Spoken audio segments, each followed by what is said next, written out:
Hi, my name is Connie Gross, and I'm an infant and early childhood mental health consultant for the Children's Resource Center in Bowling Green, Ohio. Today, we're just going to do a quick strategy video about managing hyperactivity. Now, there's so many fun things about children learning and gaining independence.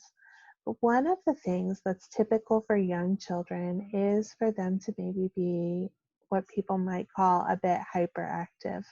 And hyperactive really means that they have a difficulty keeping their body still. They may have a difficult time attending to some of the things that we're asking them to do. We may see them fidgeting a lot. And so we're going to look at maybe some ways we can help reduce some of that and also what's typical. Young children are active and they need lots of opportunity for movement.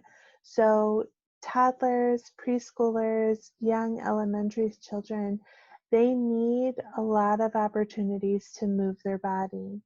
And so some of the things caregivers can do is look, observe, watch your child for cues that is letting you know they need that opportunity to move.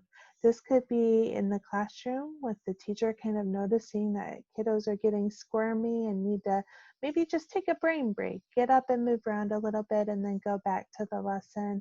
And at home too, when we're with our child and they're needing to attend to something, we might notice that they start to squirm a little bit, or they're being very chatty, or even getting up and leaving the activity.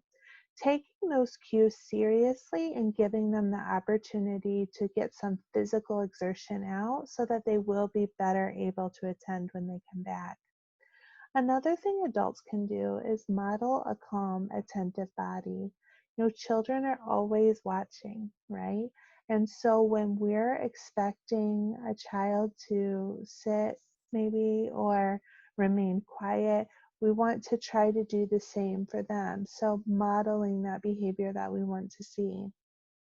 And then another great thing caregivers can do is praising a child when they are keeping their body still and focused. This does two things. It's good for their self-esteem, for us to kind of catch them being good and commenting on that. But it also can bring attention to the behaviors that we really want to see more of. So when we notice that our child is sitting quietly, and maybe that's something they kind of struggle with, giving attention to that and pointing out, saying, oh, I like the way you're sitting so quietly, you're keeping your body so calm, really gives them a concrete example of what it means to sit quietly or be calm. Just a couple of tips for success, though, is we do want to make sure that as the grown-ups, we have age-appropriate expectations for sitting or waiting. There's some research that says that we could expect an attention span of about 1 minute per year of age. Now, obviously, children, vary. Each child's individual. And then there also is that factor of things that are really engaging or interesting to individual children. They may be able to attend much longer than that. But if we have a young child, we should expect that their attention span is going to be pretty short. And so making sure that we give them opportunities, if it takes longer, let's say we're needing to do something that maybe takes 15 minutes, then we want to make sure we have some breaks in there where during that 15-minute time, they get some opportunity to move, they get some opportunity to talk, to stand. So for a teacher doing circle time, that might be incorporating some of those activities into her circle time. For parents at home, it might be thinking about some opportunities where your child is going to maybe need to get up and get a drink of water, or stand up and stretch and then go back to whatever they're working on.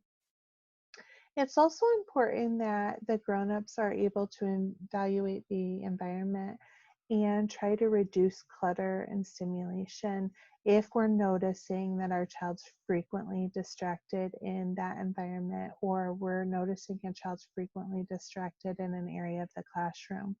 Really looking at the environmental things that are going on.